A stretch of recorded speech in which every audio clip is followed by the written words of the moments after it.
Are you driving Uber or Lyft for a living? You should be definitely on the lookout for these elaborate scams. We had clients reaching out to you with legal problems, and when we dig into it, it turned out to be a really elaborate scheme. Scammers targeting innocent people. This is really elaborate and, devilish when you think about it, but there are significant liability policies in place by these corporations like Uber and Lyft to protect themselves against liability, and these scammers are targeting these policies. They're trying to create a liability for these companies to sue them and to secure a settlement. We run into two incidents. I'll be talking about this. I'll be covering what you can do to protect yourself, not to be a victim here. It starts with a group of people, usually a female, hailing a ride. They probably are looking for someone who doesn't know any better, who came to the country recently. They might be using someone else's account to make ends meet because they don't have the proper documentation yet. They hail a ride. They're probably looking for someone who is not the same person on the app with the picture. And when this person starts the ride, they immediately start trying to prove that they don't have consent. Consent for anything sexual. They are trying to say, oh, I'm so drunk. Oh, I'm so high. By saying this, they're trying to establish that they could not have consent. They start to make sexual advances. In the instances we run into, unfortunately, the individual involved was trying to, force the rider to make sexual advances on them. Maybe taking their hand, putting it on her body. Actually, in this case, the female even went over to the front seat and made sexual advances. Unfortunately, the driver didn't know any better, had a momentary lapse of judgment, and went along with this. And then the ride is over, the driver has no idea what's going on, someone else contacts the driver and tells them, oh, why did you do this to my sister? Oh, why did you do this to my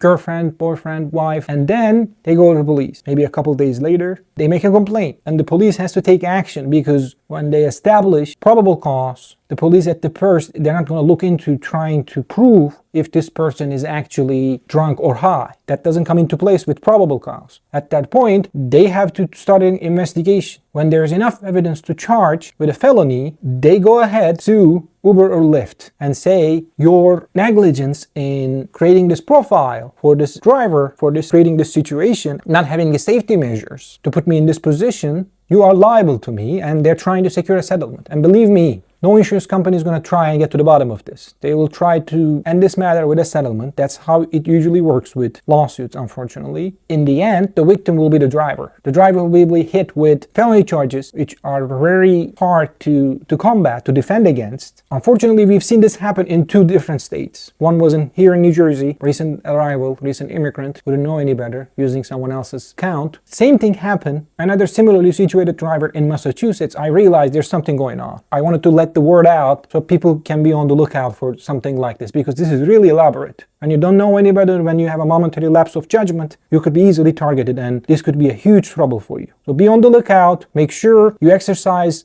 judgment. You know your riders better than everyone. You know your riders better than anyone. So be on the lookout. If someone looks suspicious, do not continue with that ride. If they are trying to say things like, oh, I'm so drunk, oh, I'm so high, be suspicious. Make sure they don't put you in a position where you could be charged with sexual assault or anything sexual. You could try, maybe, depending on the state you're in, have a disclaimer, some sort of sticker on your car, invest in a recorder that would record inside of the car as well to protect yourself, to show actually what happened.